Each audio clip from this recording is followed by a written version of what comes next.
You're watching News 19's Friday Night Blitz, sponsored by Prismian Group of Lexington.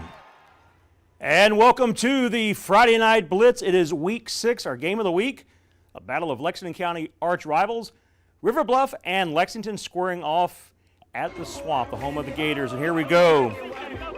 There you see the River Bluff Gators getting ready to hit the field against Lexington.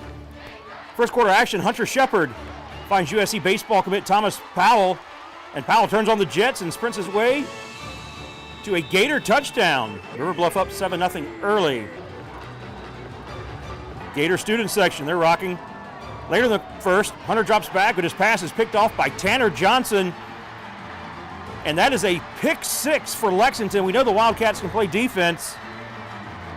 That is one of the reasons they're much improved from last year.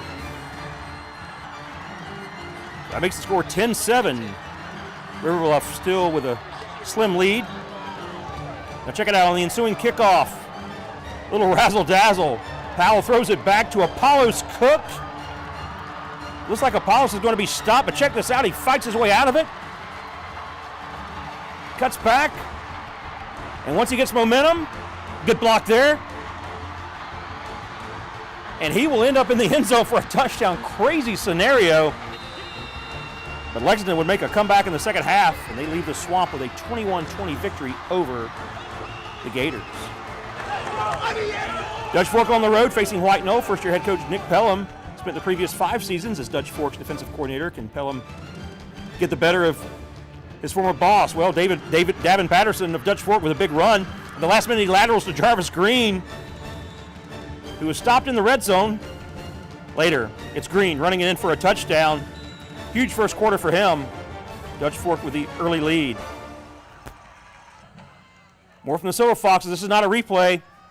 You got one of the best running backs in the state to keep feeding him the ball. He scores from 4 yards out. Green does. And the Timberwolves.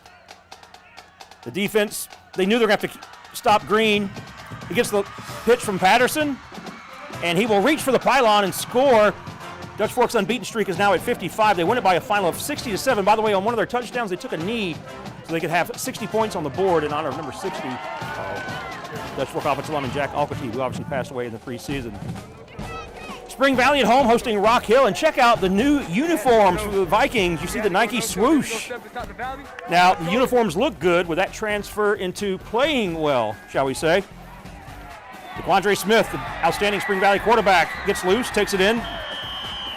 And Spring Valley has the early 7-0 lead. And look who made an appearance. Athletics Director Jeff DiBattisto showed up to the game.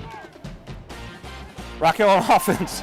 And that is DJ Williams with an easy pick 6, as you will see, as he jumps the route and literally cruises in. And that is a quick 14-0 advantage for the Vikings. And Robin Bacon's team, they were playing well before they went on pause due to COVID-19. They won at South Point last week. And on this night, they defeat another team from York County, 41-0, the final. And yes, those uniforms, they look good. And the guys obviously playing well in those new unis. The Sumter Gamecocks' only loss of the season has been at AC Flora. The guys facing SOCASTEE on this night. First quarter action, Jabari Tiller off the pitch. And he will get close to the end zone. Gamecocks would punch it in from there, and they take a 6-0 advantage. Second quarter, Tiller on defensive side drops the quarterback in the end zone for a safety. He does it all for the Gamecocks. Under 2 minutes in the half, tied at 8. Ryan McCants finds Zaire Gamble, and he does the rest. 58 yards on that scoring effort. That puts Sumter up 15-8 at that point. And the Gamecocks defeat SOCASTEE by a final of 23-10. Nice win for Mark Barnes and the Gamecocks.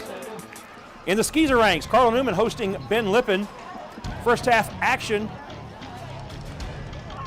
We will have Bryce Kraft takes the handoff for the Falcons, and he will take it in from 5 yards out. Ben Lippen on the board. Cardinals would answer, though. John Helms is going to haul in this catch, and he will dash his way to a Cardinal touchdown. But the Falcons would answer with yet another touchdown by Bryce. And the Falcons win it by a final of 39-13. First win at Ben Lippen for new head coach Stephen Cagle. Congratulations to Coach Cagle. Hammond on the road to face Trinity Collegiate School over in Darlington. Could be a preview of the 3A state championship in the Skeezer ranks. First quarter action, Hammond in the red zone. Quarterback drops back, and Regent Bennett gets the sack for the loss. Next possession, third and 7, and Hammond with the pass that was broken up by Trey McLeod. A lot of defense in this one. Second quarter action, the Titans are in the wing formation. The quarterback keeps it what was the largest gain on the night for the Titans, 7 yards. And Hammond wins a defensive struggle. It was scoreless at the half, but Hammond puts up a couple of touchdowns in the second half to win it by a final of 14-0. Heathwood Hall looking for an opponent this week, and 96 was willing to make the trip to Columbia. First play of the second half, 96's Payne Davis goes up and gets the INT. More on him in a moment. Then right off the pick, it's Nazier Jones gets the halfback screen for a score. And a 96, we know they're tough, and they win it by a final of 26-14 over Heathwood Hall.